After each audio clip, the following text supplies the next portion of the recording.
Hello, welcome to my video. This is going to be a down and dirty tutorial on how to make a player move in Godot 4. Now I have my cat with me. She's old, very old. She's going to start meowing a lot. Just bear with me here. Alright, so first off, you're going to want to make a main scene. This is where your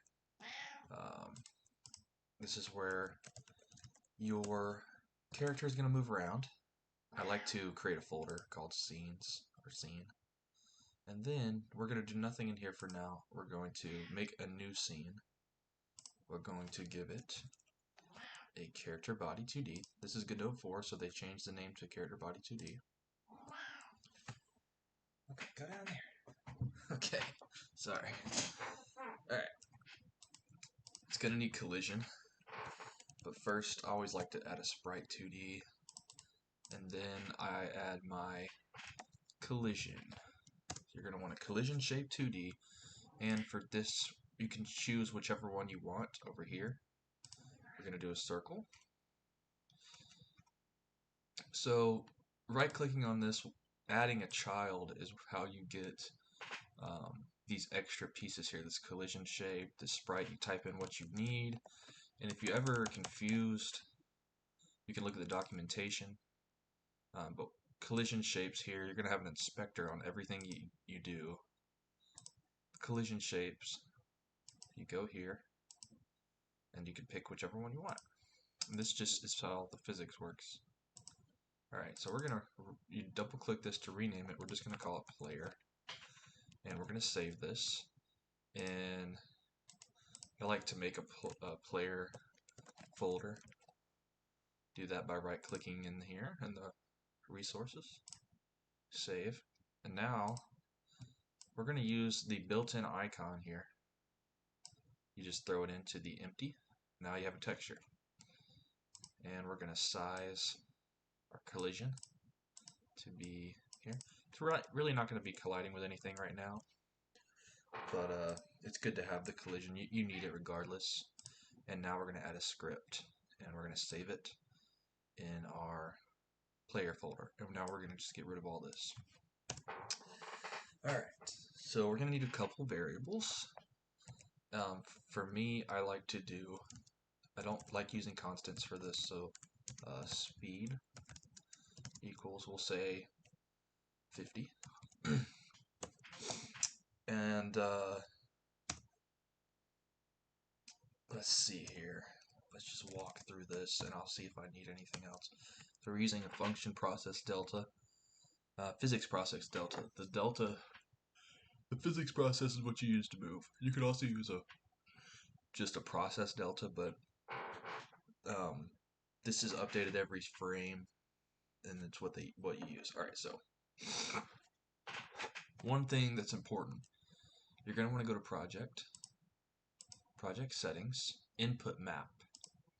This is where you're going to add the buttons that you want to press. So I go ahead and say up, down, left, right. And if you're making a platformer where you have jump abilities, this is going to be it's going to be a little different. This is more for RPG top down, moving up, down, left, right. When you do platformers with jumping, you add gravity and you have friction, max acceleration, which is a whole different style. So up, you click here and you just press the key that you want. So I'm going to use W. I'm going to do WASD. So down will be S, left will be A, and right will be down. D, excuse me. Alright, so now that we have that coded in, you're going to use input, which is a built-in thing within the coding.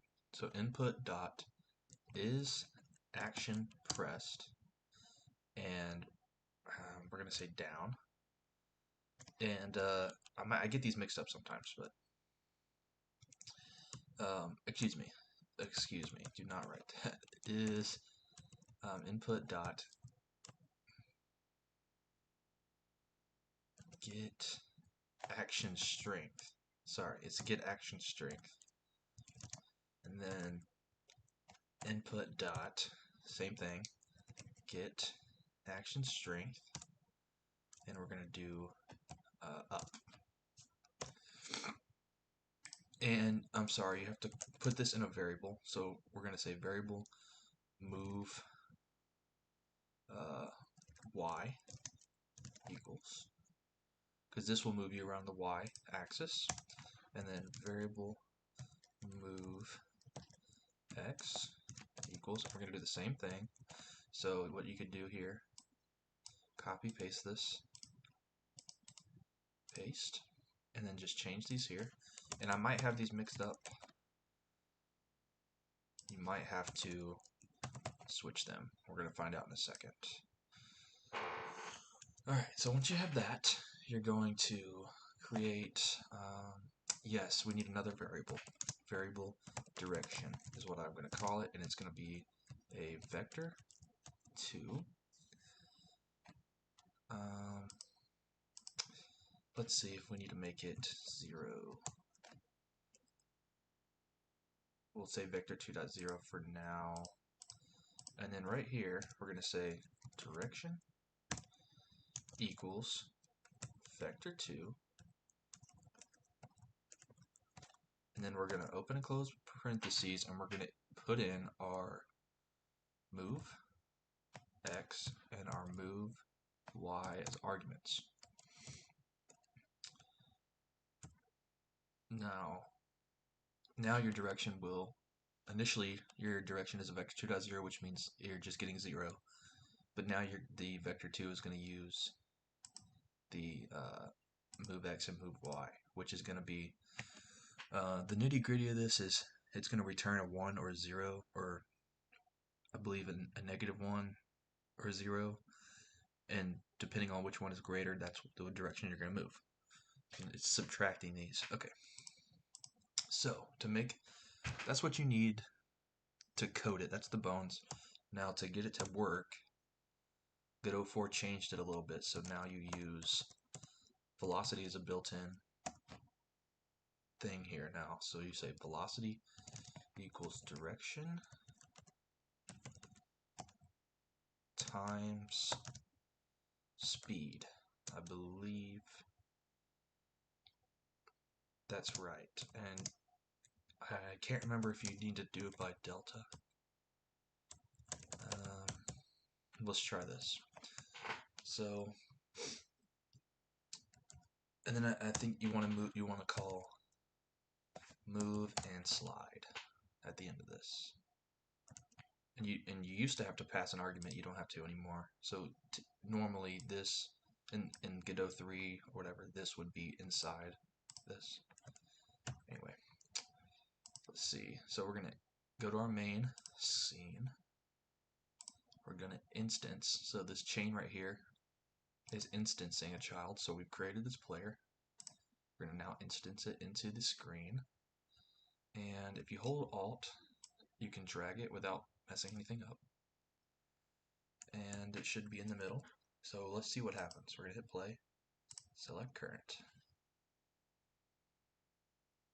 Takes a second to load up. Let's see if we move. Okay, we're moving up, down.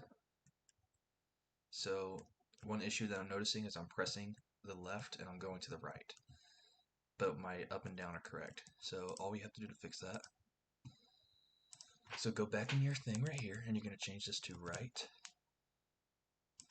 and you're going to change this to left. Alright, and we're going to increase our speed because we're moving a little slow. We're increasing the speed, and speed is basically, I believe it's the amount of pixels you move per frame. I'm not sure. Okay, so we're moving a little bit faster. Still pretty slow though. I think that you shouldn't have to go that high. This might make it way slower. Yeah, you barely move with that, so let's see. Let's see if we can get this faster.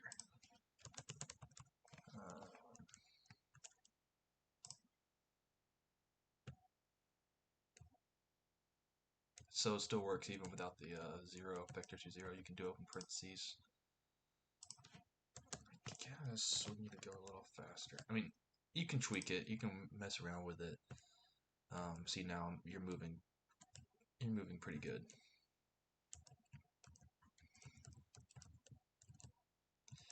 And that's my tutorial. It's a little bit. It's simple. You know, this is only what 1, 2, 3, 4, 5, 6, 7, 7 lines of code minus the function, so 8 with the function. Very simple. It's one of the first ones you should memorize, and I think I could be missing a part of this. Seems like I might be because I don't feel like you should have to have your speed that high to be moving that quick. So